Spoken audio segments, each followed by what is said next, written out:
Welcome to the Quantum Business Book Club. We will finish this year looking at some of the Western world's favorite fantasy fiction novels, because these authors and these creators and these visionaries saw what was possible. I call it quantum business because every page I open bends time. I can sit across the table from genius like Huxley, Tolkien, and Le Guin. I can trade notes with minds who built entire realities during collapse. And now you are invited to join me. Each of these books reshaped how I lead, create, and play the long game. For me, reading isn't consumption. It's also not distraction. It helps me play the game to win. In fact, these books allow me to be the game designer. So this season is our Fantasy and Magic series, The Myth Makers of Revolution. Every time the world industrializes, someone rediscovers magic. I'm Nicole VZ, and this is your field manual for founders and CEOs, creative visionaries, artists, leaders, and those of you willing to build something amidst the destruction. This is the next age of business in the wreckage of the last. Each week, we will pull a thread from writers who faced war, tyranny, and mechanization and turned them into myth. They built the map to hope. From Soviet satire to celestial wonder, we decode the leadership patterns that kept humanity awake inside the darkness. This isn't nostalgia. This is navigation. Welcome. As we get into this series, you will notice an arc. It is based both on time, but also on creativity, the hero's journey, if you will. If you have any questions, let me know. hello@NicoleVZ.com. I would love to fill in some of the gaps for you, why these books were chosen, why they were placed in the order that I selected, how they each build on each other and the themes within. But for anyone who's listened to the Quantum Business Book Club before, you'll know that I summarize great works very quickly. We'll spend less than an hour together on this one. And I pull themes through my lens of creativity, of entrepreneurship, of building in this 21st century. We're going to start in what I hope is not a similar time and context. Otherwise, some might argue we are actually living inside Huxley's prophecy. Not a dystopia of cages and chains, but of dashboards and dopamine. The first book is A Brave New World, and it was written in 1932 in Europe, still limping from the Great Crash, the economic crisis that hit, and some might argue, was designed by the United States to bring the world to its knees. Factories are humming, but it's an anxious den. Machines are replacing men. Money is replacing meaning. And across the channel, the English channel, from us in the United States, a failed artist named Hitler is converting mass grievance into a brand. In Italy, Mussolini has already franchised his dictatorship. The modern world is learning a terrible new trick: how to package obedience as progress. Aldous Huxley is watching. He was an Oxford-educated, bred for the upper class, half-blind since childhood, clairvoyant. While others saw economic depression, he saw spiritual expansion. He looked at assembly lines, propaganda, ministries, pharmaceuticals, labs, and factories, and realized they were all chasing the same outcome: control without conflict. So he wrote Brave New World. I want each of these episodes to feel like a manual. My purpose is to extract what I've interpreted as the author's purpose and hope for its reader. Now, this is just my opinion. By no means am I an expert. When I stumble upon these themes and dive down these rabbit holes, it's really for my own exploration. So I appreciate your being here and hyperfixating with me, because this isn't meant to entertain. In Huxley's own words, Brave New World was a warning, an attempt to imagine a society that got everything it wanted and, in the process, forgot what it was for. His genius was to translate the politics of the 1930s, the rise of fascism, the worship of efficiency, and turn this parable about psychology into a how-to. Where Orwell gave us Big Brother's fear, Huxley gave us soft totalitarianism. Sound familiar? He built a world where people love their servitude. The perfect tyranny, he implied, is one that feels like self-care. Spiritualist just rolled over on Instagram. So the opening scene of this book is the central London hatchery, where humans are decanted, sorted, and chemically programmed for perfect contentment.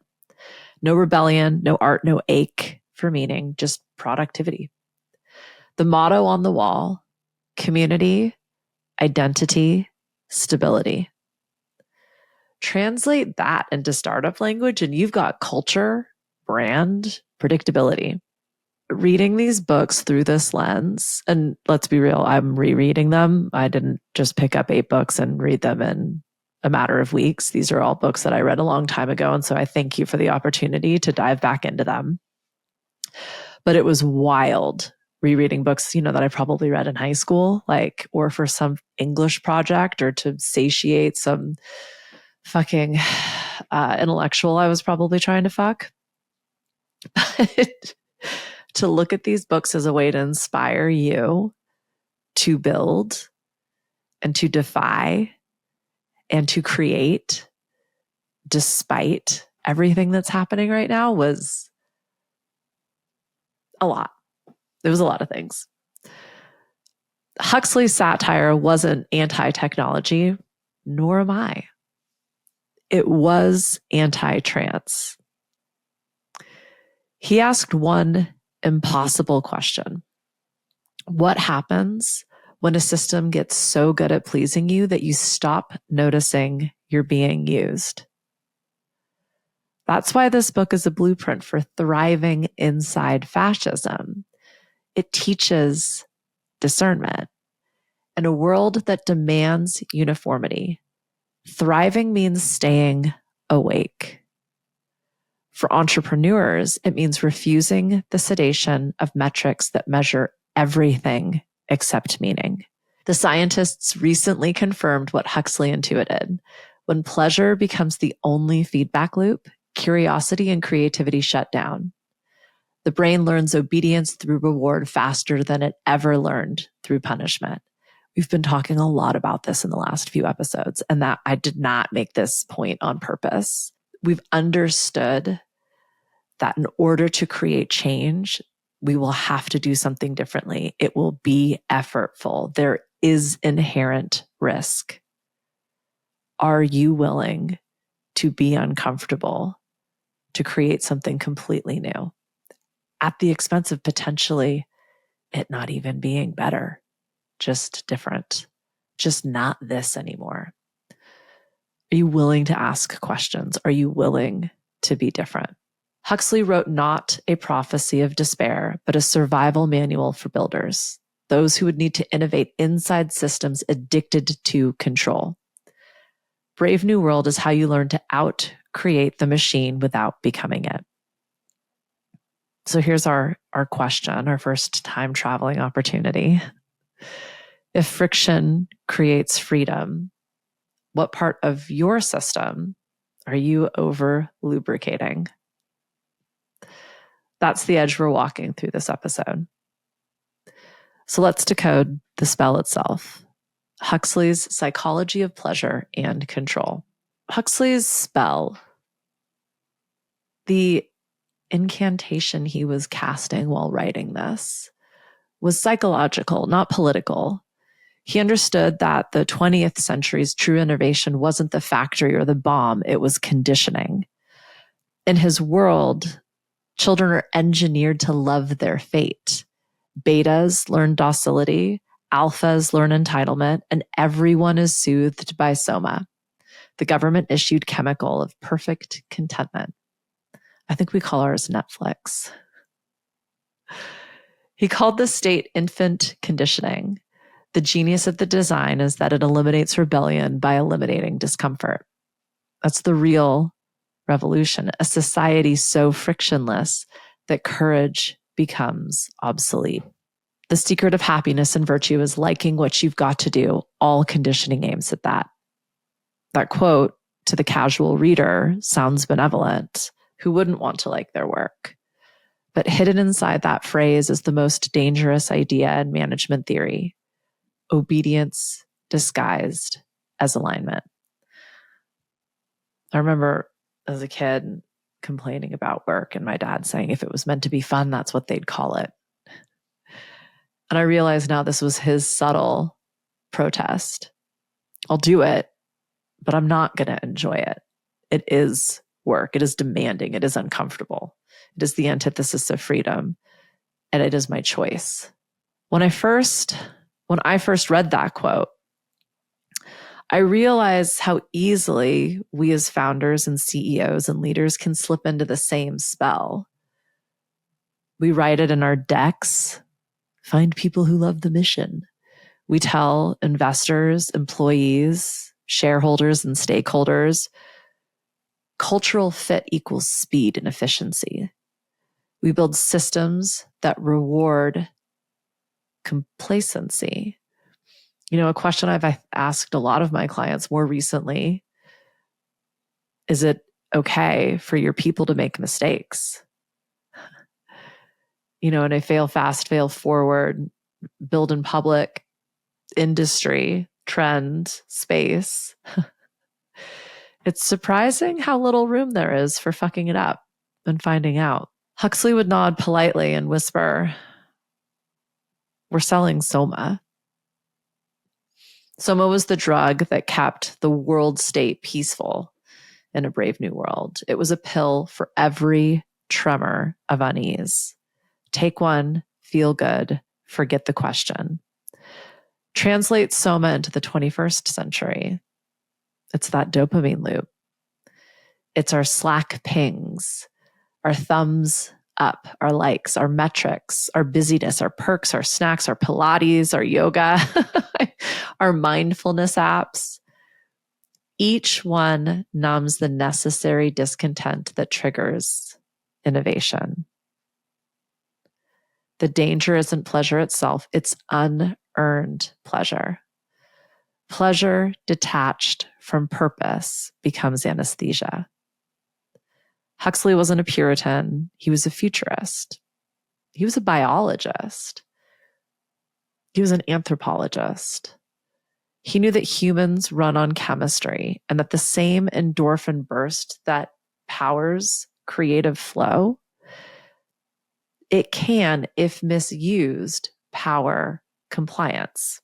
Quote, a really efficient totalitarian state would be one in which all powerful executive political bosses and their army of managers control a population of slaves who do not have to be coerced because they love their servitude. That was actually written in A Brave New World Revisited. In 1958, Huxley wrote not so much the sequel as it was like the revisiting, if you will. It was like the redux. It was the dramatic reenactment of his own predictions. He's not talking about Hitler or Mussolini. He's talking about corporate. So what's the insight? Control and freedom are not opposites. They're made of the same material, attention. Whoever directs attention controls behavior. Fascism seizes attention through fear. Consumer capitalism seizes it through comfort. Both erase the capacity for self-direction. So again, for a leader, CEO, founder, team of one, team of many, What this could mean is your company's greatest risk isn't failure. It's trance. It's complacency. It's the status quo. The trance of success metrics, of dashboards that glow like altars, the best practices, the workflows, they flatten instinct. They crush intuition. They kill inspiration. That's how soft totalitarianism enters business culture. Nobody orders you to obey. You just stopped noticing. You've actually stopped thinking. I know it kind of blew my mind when I speed read back through this. There's a reason I'm hyper fixated on all of this right now. But we're going to get to the hope, I promise. And not from a place of complacency, but from that perspective and lens of how do we use this, knowing what we know now to create that which we desire and bridge the gap between right now and what we know is possible. Whew. Okay, so zoom back to 1932. Hitler isn't the murderer we know him to be now. He is an eccentric agitator. The Great Depression has gutted optimism, and Huxley's peers in Britain are flirting with utopian socialism. Everyone believes technology will save them. Huxley alone asks, what if salvation is the problem? Depending on when you're watching this, we might have just elected a Democrat socialist, and people are heralding it as the first good thing that's happened in years. I'm not saying that's not true. I'm also saying this could just be another narrative. Huxley saw that when people outsource difficulty, whether it be to machines or technology or even government, corporate, the people they outsource agency in their lives to, they outsource their dignity. They're giving away their power. And he understood that systems built to eliminate uncertainty will eventually eliminate imagination. Why do we give these things away? Because we're told the exchange is safety and security and our fulfillment of our needs. What founders, what CEOs, what builders, believers, trailblazers, rule breakers, disruptors like you, what they never forget is that innovation requires anxiety. Creativity is the nervous system's rebellion against certainty. If you remove tension, you remove originality. Scientists from Stanford's Neuro Leadership Institute recently verified this. Moderate stress, the right level of uncertainty, this enhances pattern recognition and divergent thinking. Too much comfort and the prefrontal cortex goes to sleep. I wonder if that's why I can't sleep. Huxley didn't need fMRI scanners. He just watched his students in Oxford glaze over under routine. He wrote Brave New World as a counter ritual to remind readers that sanity isn't comfort, it's consciousness. Okay, so what's the leadership code hidden in this fantastical fiction, work of fiction, this fantasy fiction? You get what I'm saying. The real work of a creator is not to make people comfortable. It's to make them capable, to design systems, ecosystems, organizations, bodies that metabolize discomfort into creativity instead of compliance. Huxley's alphas and betas never innovate because they never need to.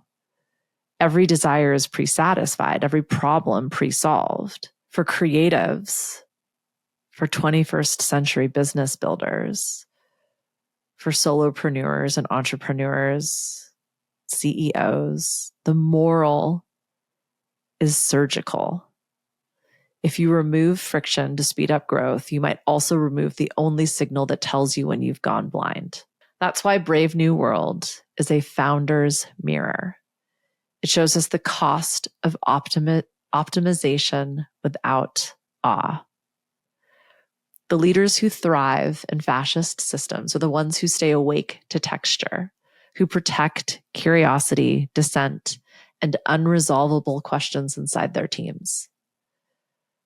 In fascism, survival depends on humor and hearsay. In business, it depends on candor and wonder. Both are acts of resistance. Just to kind of rephrase that, there are leaders who lead through totalitarian, I would call that a level 2 agenda. They're using force, they're using fear.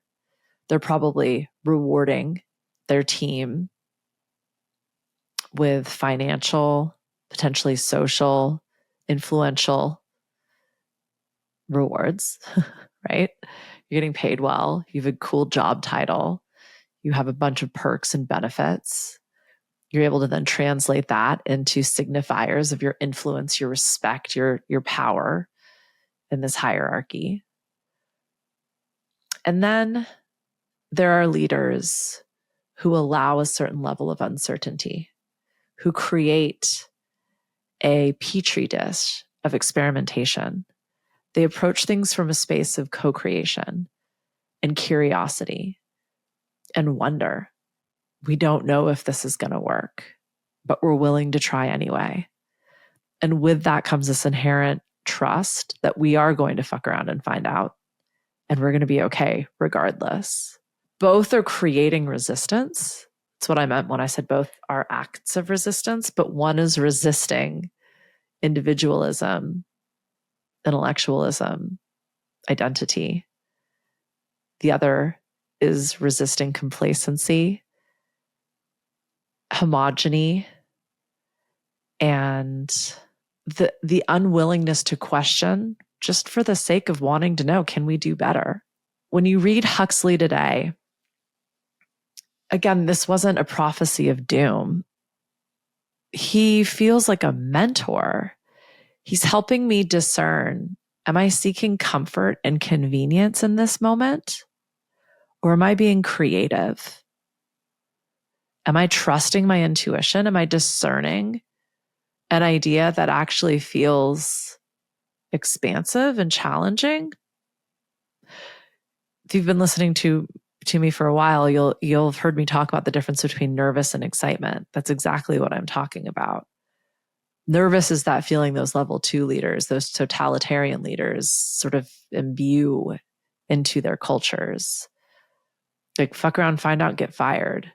Excited is the energy that these co-creative leaders, those level 5, 6 leaders, the ones who you want to follow without their even asking. I'm also reading Dirtbag Billionaire about Chouinard, the founder of Patagonia.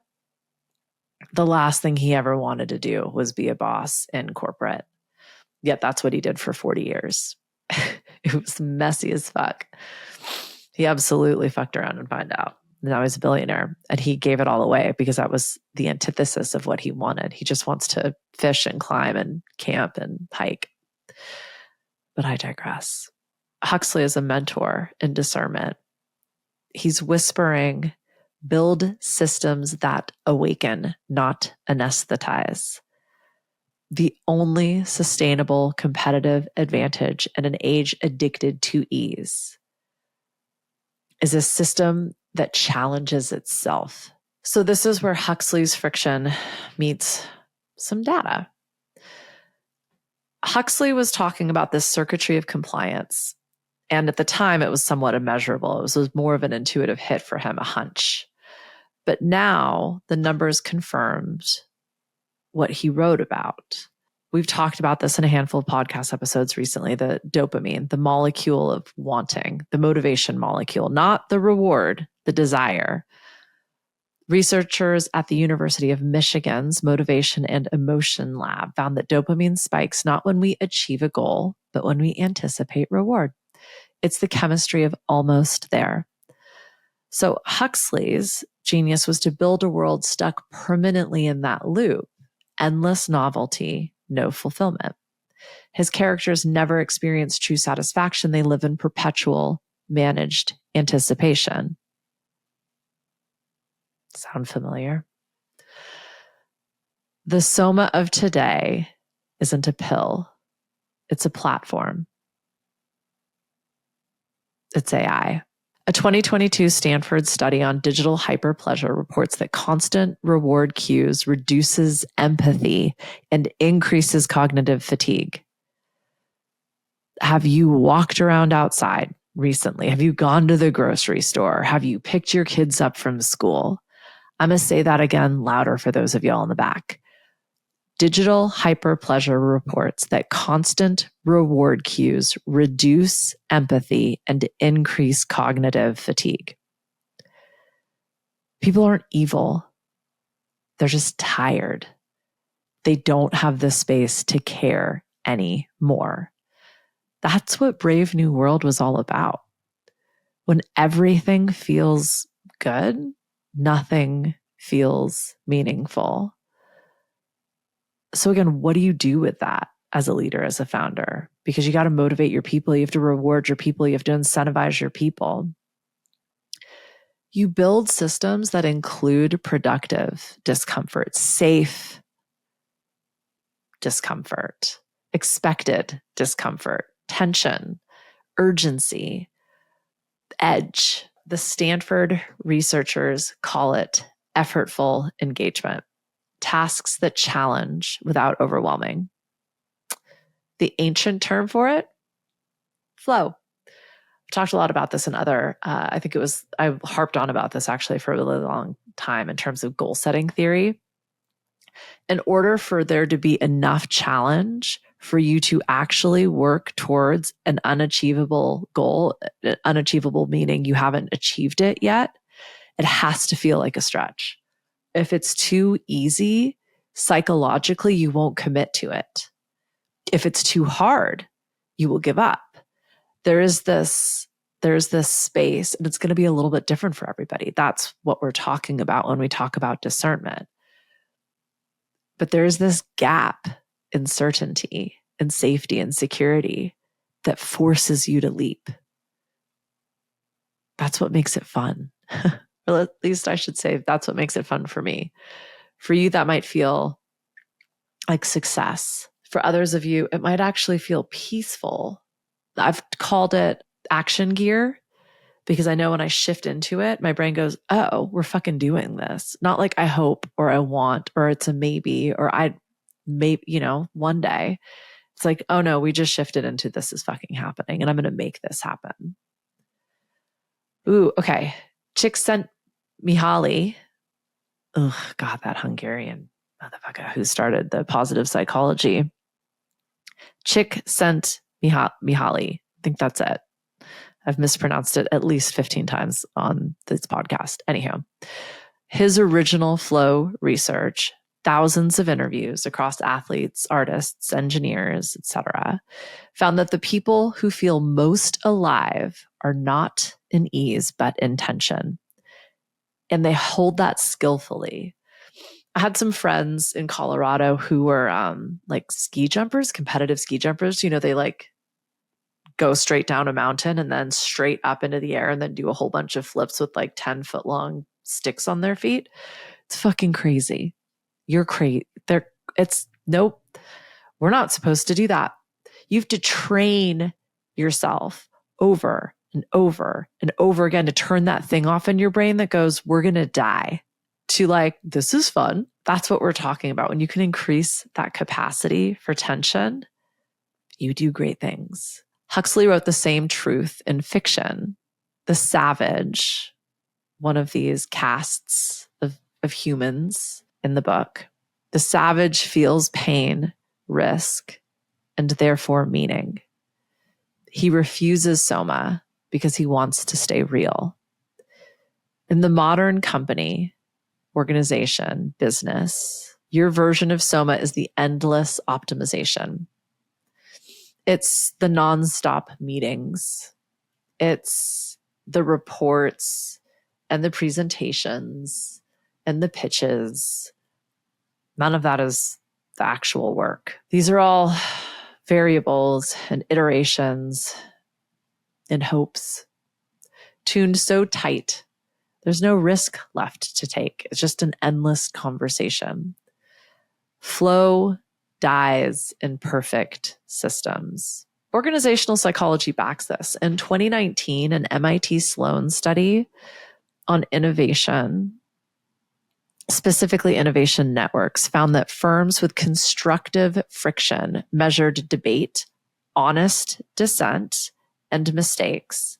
They produced more breakthrough ideas, and this was measured by patent creations. They submitted for more patents than those with a more harmonious culture. So in other words, arguments are creative spaces. Disagreeing creates solutions that we hadn't yet realized. In Huxley's dystopia, the cautionary tale of what happens is when harmony becomes mandatory. Back to the context within which Brave New World was written. Economists studying the 1930s called that decade a crisis of coordination. Markets, ideologies, and technologies were all trying to sync at once. When systems seek coordination at any cost, they invite authoritarian solutions. The same dynamic repeats in every industry cycle. Too many moving parts, too much volatility, then a leader who promises stability. That's the modern startup myth. Disruption first, consolidation later. Mass layoffs ensue. Consolidation always tempts control. The antidote isn't chaos, isn't break things. It's consciousness. Harvard Business School's 2023 paper on adaptive leadership under uncertainty shows that teams led with transparent principle setting, not rigid procedure, but principle-led teams. They were able to adapt faster and absorb more significant shocks. Clarity beats certainty. This is why Simon Sinek always goes on and on and on about your why, or why I have been talking about your values for the last decades. Because when you understand purpose, it gives you clarity even when you can't see what's going to happen next. Huxley would call that difference what separates the savages from the controllers. The savage's moral compass and the world controller's rule book. Even physicists agree. Order isn't static, it's dynamic equilibrium. The mathematician Ilya Prigogine won a Nobel Prize for proving that living systems self-organize because of instability. The scientific term is dissipative structure, growth through controlled turbulence. Huxley's novel is that equation written as art. His world collapses because it abolishes turbulence. It's trying to eliminate entropy, but it eliminates life. So bring that home. I'm having a personal war with this one right now, but your company's Slack channel, your KPIs, your investor updates, your annual reports, they're all these systems just seeking equilibrium. If you suppress dissent, if you make comfort your highest KPI, you're doing the world controller's job for it. To build a conscious company inside late stage capitalism is to design for useful entropy. Disagreements that don't destroy trust, but build it. Change that doesn't erase identity, but creates it.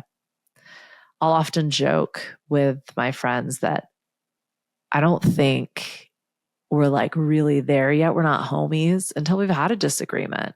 I need to know that we're not on the same page about everything and we can still find alignment. We can work towards understanding each other, even when we don't agree, especially when we don't agree. There's always something really fucking cool to learn there. And I would say the same thing about my teammates and my coworkers and my employees and my leaders. I feel good when challenged. So, what's the research on psychological safety? And what does it actually mean? If it's not about kindness, is it just our bandwidth for truth? Google's Project Aristotle proved that high-performing teams share two traits: equality of voice and social sensitivity. Everyone can speak, everyone is heard. The paradox is perfect. To prevent tyranny, you institutionalize listening. Huxley would recognize that as evolutionary magic. Let me say that one more time. Huxley would recognize that as evolutionary magic, turning consciousness into governance. I know it sounds woo-af, but this is like the fellowship to which I'm asking all of you to join me in. Power, or at least in this particular episode, this principle is power distributed through empathy. I know I told you these ones are going to be beefy. Another mythic footnote. Neuroscientists at the University of Zurich found that empathy circuits strengthen when people experience awe. The same emotion Huxley's world deleted. The study's conclusion: awe expands perception of time and increases prosocial behavior.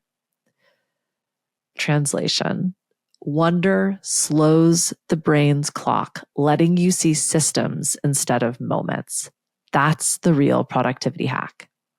This is why I love magic. It gives me an excuse to believe in awe, to look for miracles, to understand there's something happening that I don't understand.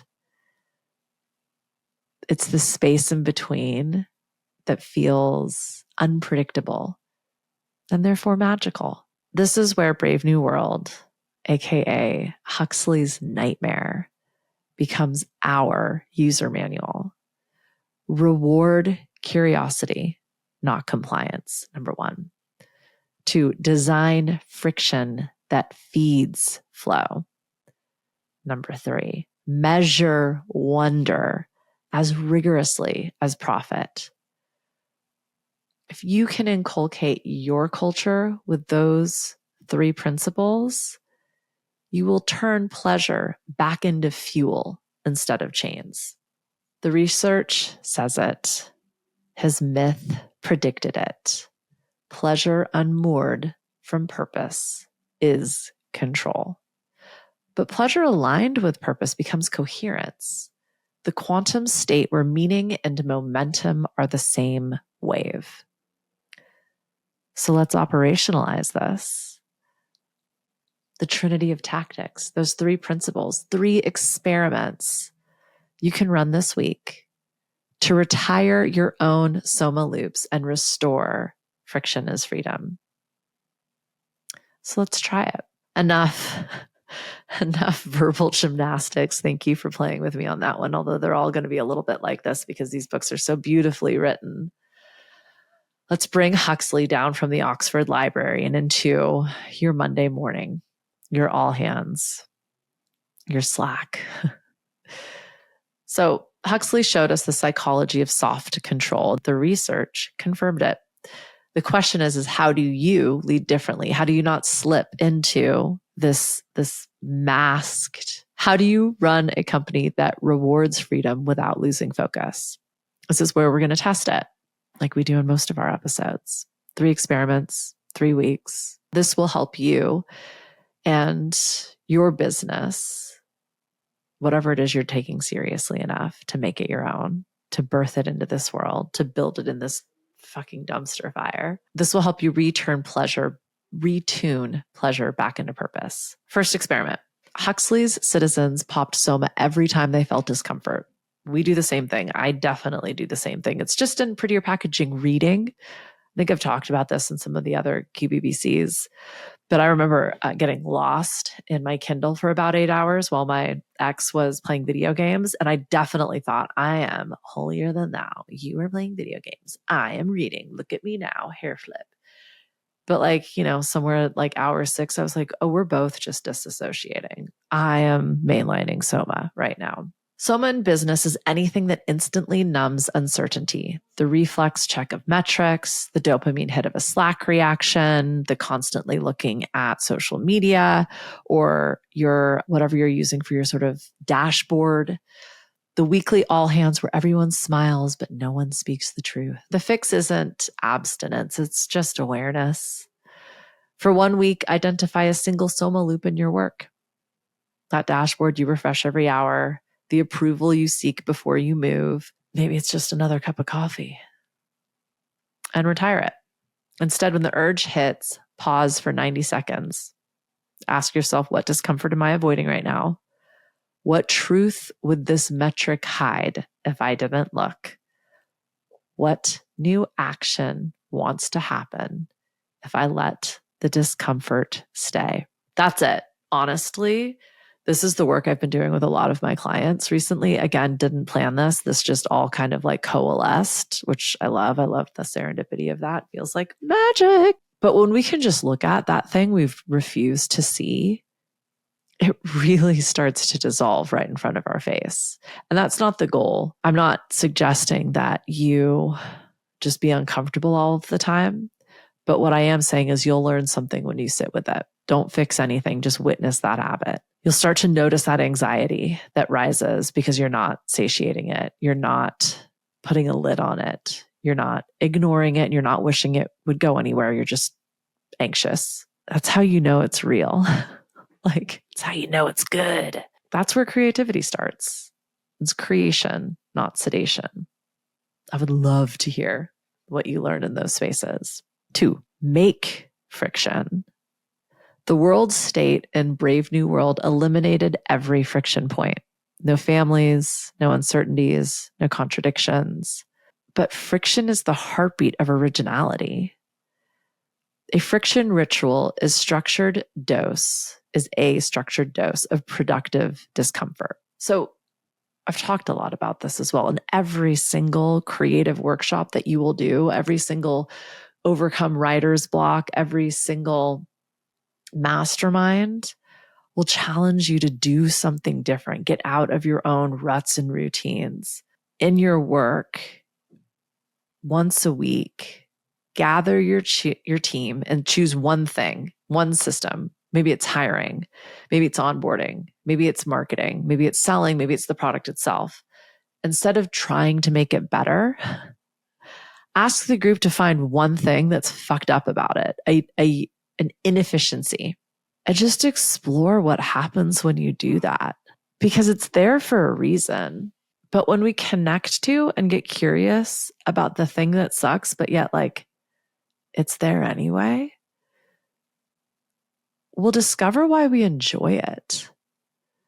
It's like this moment that sparks real talk. It might be that awkward 5 minutes where nobody's talking, but everybody's thinking the same thing. Or perhaps it's where you finally start to give permission to make mistakes. Like, oh, that actually was never meant to be there. I just missed it. And now it's like kind of that item's calling card. Capture those moments. Don't automate them. Don't eliminate them. Just remember that the friction is the soul of the craft. Interestingly, maybe a bit of a side quest, but scientists from the University of Amsterdam recently proved that mild frustration increases learning retention by up to 40%. The brain encodes challenges as important. So when something is frustrating, slow, fucked up, don't fix it immediately. Celebrate it. I know that sounds cheesy, right? You don't have to celebrate it, but it's like if you can just like hang out in that moment of like what the actual fuck did what? Firstly, you'll remember, therefore learn, and possibly improve, or at least ensure you're not going to do that one again. That special moment now becomes sacred. So we are sitting with the discomfort. We're retiring one Soma loop, right? we're purposefully creating friction. We're looking for it. We're sitting with it. We're bringing it to everybody's attention. And then third, we're replacing control with coherence. Every founder I know eventually confuses control with coherence. Control is making sure every action matches the plan. Coherence is making sure every action matches the purpose. Huxley's mistake was assuming that freedom and order couldn't coexist. Nature proves otherwise. A flock of birds has no boss, no OKR, no KPIs, no quarterly roadmap. It's just a shared field of awareness. They move as one because they are aligned, not because they're managed. So for the next 2 weeks, choose one project where you normally lead and give the lead to someone whose instinct, not title, but their purpose fits the moment, the project, your own, and tell the team you're serving, you're supporting this new leader. Clearly, simply no explanation, and just step back. Resist the urge to monitor and control. I'll say that again. Resist the urge to monitor and control and observe how the system self-corrects. You're going to see three things. It will slow down. Work will slow down. Efficiency will slow down. Communication will then deepen. And then finally, speed returns. But it's the speed of trust, which will be different than the doubt and potential anxiety that was being experienced prior. Neuroscientists from Oxford call this emergent synchrony. This is coherence arising from decentralized trust. It's the same pattern that lets jazz musicians improvise without chaos. That's what leadership looks like in a brave new world. Less maestro, more conductor of resonance. So these aren't productivity hacks, these three experiments. They're pattern rewires. Retiring Soma teaches presence, installing friction teaches resilience, and replacing control with coherence teaches faith. Together, they form a kind of anti-conditioning, your exit plan from the machine. Try them sequentially or all at once, one at a time or not at all. Any which way, you're going to notice subtle shifts. You can't unhear this now, my friend. There will be fewer compulsive refreshes, more spacious meetings, a quiet rise in creative voltage. What you're feeling is the return of unprogrammed awareness. The state, the world state, in a brave new world tried to kill. So here's the secret. Once you taste it, you can't go back. Huxley's entire warning collapses into that single truth.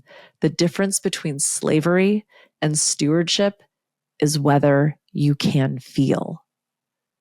Pleasure anesthetizes. Purpose sensitizes. When you choose sensation over sedation, you begin to lead in quantum space, where awareness itself becomes technology. That's the final step of this act, to realize that consciousness is not a byproduct of business. It is the business. Every great company is a nervous system for its time, and founders are the neurons deciding whether that system becomes self-aware or self-destructive. So if you take nothing else from Huxley and from A Brave New World, hear this. Don't make happiness your KPI. Make awareness your infrastructure. Then pleasure stops being the leash and becomes the compass. You thought I was done. I thought I was done. We're not done. We've got a little bit more, because I want to zoom back into the story itself. Brave New World wasn't prophecy. It was architecture. I want you to walk away with a blueprint from each of these episodes. Again, it's always about how can we build? How can we create? How can we iterate? How can we leave behind what is broken and build something we don't know how to do yet? We don't have the habits or the structure or the systems because they've never existed before. Huxley built a world calibrated to destroy desire. Babies are born in bottles, chemically ranked into castes. Citizens chant slogans instead of prayers. Every discomfort has a pill, every hunger a substitute. Into that sterilized paradise walks the savage, a child outside the system, steeped in Shakespeare, pain, and magic. Wonder, but I use magic for my purposes here today. When he's brought into the world, the savage, when he's brought into the world as a curiosity, he becomes its conscience. He wants truth, love, and freedom. They offer him safety, pleasure, and predictability. When he refuses, they medicate him with compassion. When he protests, they explain calmly that peace is worth any price. And in the end, the savage cannot reconcile the two worlds. He chooses exile and then death. It's brutal, which is why some people think that this book isn't quite as hopeful as I have interpreted it for our purposes today to be. But Huxley didn't kill this protagonist out of despair. He killed the savage to wake us up. It's the part that I think, well, at least based on my research, a lot of readers miss. A Brave New World is not a eulogy. It's a mirror held up mid-transformation. When Huxley revisited A Brave New World, he wrote he wished he'd offered the savage a third path, a way to live sanely between barbarism and bureaucracy. And then he spent the next 2 decades writing about that path. He wrote a couple of different fantastical versions of possibilities, including The Island, which was a quiet, luminous sequel, and virtually nobody read it. In Island, Huxley sketched a counter-utopia, an awakened society that uses technology for consciousness, not control. People who understand that freedom without awareness is just faster bondage. He called that place Paula. So yeah, spoiler alert, there's an ending and a sequel. The three together create a full blueprint. A Brave New World shows us how consciousness dies. Island shows us how it can be reborn. And A Brave New World Revisited shows us what Huxley learned in the 25-ish years and the very different time that one was written and A Brave New World. Look around and you'll see the pattern fulfilled. We live inside algorithms that predict our next desire, economies that sell serenity by subscription, feeds that promise relevance while filtering reality. The slogans have changed. Community, identity, stability is now connection, personalization, efficiency. But the song is the same. The mantras chanted echo the same totalitarian sentiments. Huxley saw it coming because he understood what all totalitarians understand. Control doesn't need chains if it can shape attention. But here's where hope enters. Attention can be reclaimed. The same tools that numb can also illuminate. Data can reveal patterns of empathy. Technology can scale insight as easily as ignorance. Founders, CEOs, creators, artists can build systems that serve awareness instead of addiction. That's the real sequel we get to write, the one Huxley hoped for but didn't live to see. Every age invents its own Soma.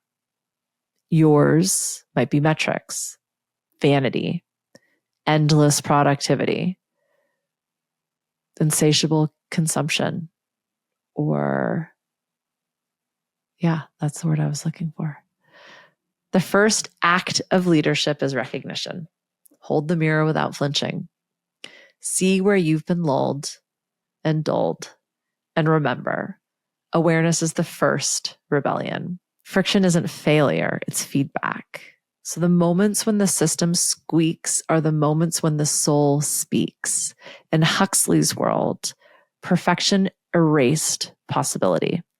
In our world, imperfection is the portal back to aliveness. Protect one sacred inefficiency in your life, in your day, in your business. The messy brainstorm, the embarrassing Google Drive, the unplanned walk, the spilled coffee you haven't cleaned up yet, the human laugh in a meeting of metrics. That's where freedom is hiding. When Huxley wrote Island, he imagined teachers who trained children to stay awake in the field of now, to breathe before reacting, to witness before judging. That's the evolution of the founder, from controller to cultivator to creator. You don't command, you conduct. You don't manage, you magnetize. Leadership is no longer a hierarchy, it's frequency. Tune it, and the organization harmonizes itself. So if you've been listening closely, if you are still here, brava, my friend, bravo. We have shared a brave new world together. You've lived its metaphors, the machine that promises perfection, the ring of comfort that binds ambition, the fellowship we must build to stay human. You've seen that the fight isn't between technology and humanity. It's between sleep and wakefulness. The good news is wakefulness is contagious. Every builder who re-enchants their system with meaning awakens the empire of numbness. Every founder who rewards curiosity instead of compliance opens a door Huxley thought might stay closed. That's what it means to thrive under fascism. You build new worlds quietly inside the old one. Okay, we're done. This is it. Brave New World predicted a civilization that mistakes pleasure for purpose, and we're living in it. We also have the sequel, the science, and the choice. You can use data to dull or discern. You can use structure to suffocate or to sculpt. You can use power to control or to compose. The difference is attention. Huxley's final lesson to you, to me, to us creators is paradoxically simple. The only sustainable system is the one that keeps creating consciousness. That's the brave new world worth building. Not the one we inherited, but the one we wake into. Next week, we're going to turn the mirror towards a darker story, George Orwell's 1984. If Huxley warned us about pleasure, Orwell warns us about fear. Together, they chart the map of modern power and the way out of it. So I'll see you in the next chapter of the Quantum Business Book Club. Until then, stay awake, stay human, and remember, our fellowship is forming. We're building despite the destruction. Thank you for being here with me. I love you.